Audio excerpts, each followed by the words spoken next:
nggak? Nggak. Kakak tahu Foucault dan genealogi nggak? Apa tuh? Jadi gini guys,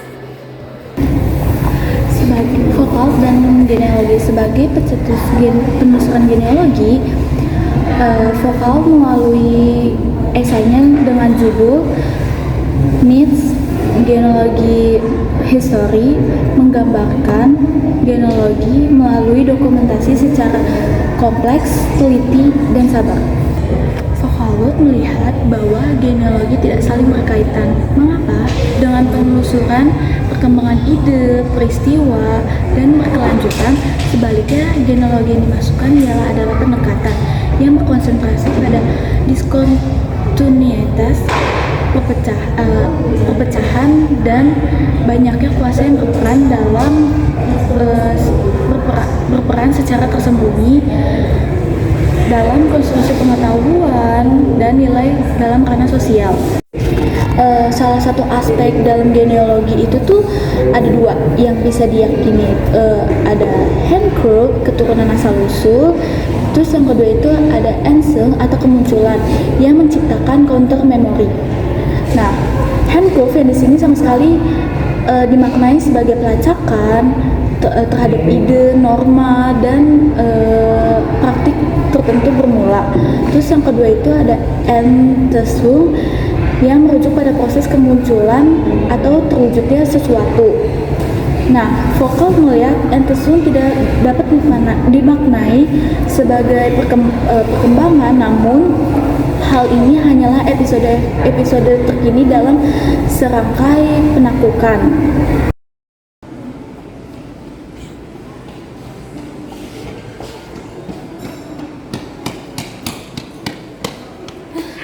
kalian tahu nggak sih cerita tentang pembunuhan Cain dan Habel? Terorisme itu berasal dari kata teror yang berarti berusaha untuk menciptakan ketakutan. Nah, terorisme ini melibatkan kekerasan yang bertujuan untuk menyampaikan kepentingan. Nah, Kain dan Habel ini merupakan saudara kandung dari keturunan pertama, yaitu Adam dan Hawa. Nah, Kain dan Habel ini memberikan persembahan kepada Tuhan, tetapi Tuhan hanya menerima persembahan dari Habel, dan itu membuat Kain merasa cemburu kepada Habel. Nah, ada beberapa rekonstruksi pembunuhan dari Berea Sidraba. Yang pertama itu kemungkinan Kain membunuh Habel dengan cara menggunakan batu dan juga tongkat yang menyebabkan lebam di tubuh Habel.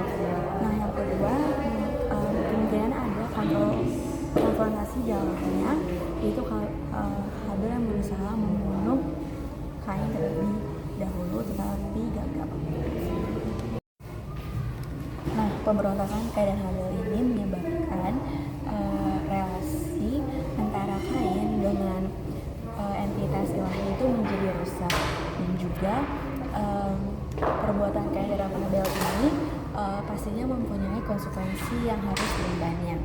Dan juga narasi Kain dan Habel ini merupakan bentuk awal justifikasi terhadap konsepsi yang dalam pemberontakan teror itu tidak terlepas dengan hubungan antara ketakutan dan juga kekerasan.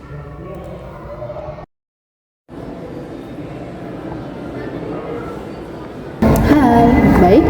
Transformasi pemaknaan teror selanjutnya berkonsentrasi pada tindakan dua individu dalam penggunaan teror yang melibatkan kekerasan, yakni Joseph Stalin dan Adolf Hitler.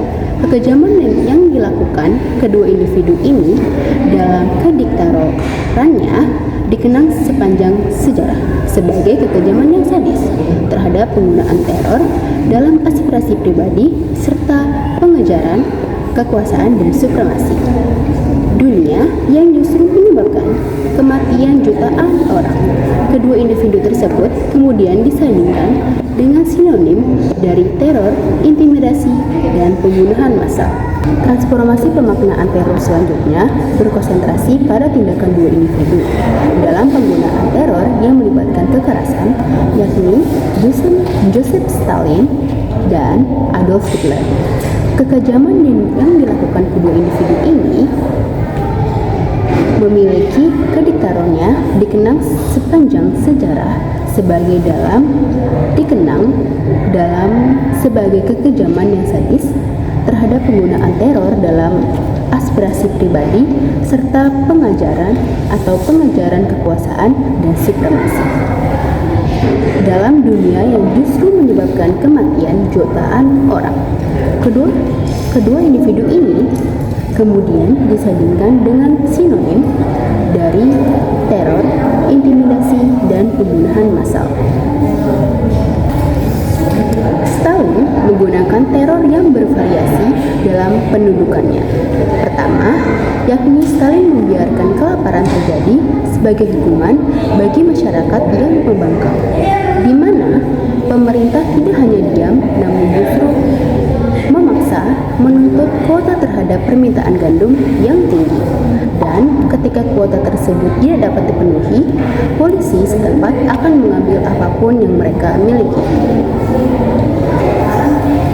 Adolf Hitler lahir pada 20 April 1889 di Braunau am Inn, Austria Hongaria, yang sekarang disebut sebagai Austria.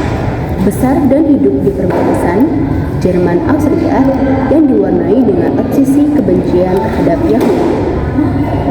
Dengan memahami dirinya sebagai arsitek sekaligus penjaga kebenaran, Hitler berharap mencapai hegemoni melalui konstruksi dan penguatan identitas rasial yang dianggap superior, menggalang kekuasaan tidak hanya atas individu, tetapi juga atas struktur sosial dan geopolitik. Terima kasih.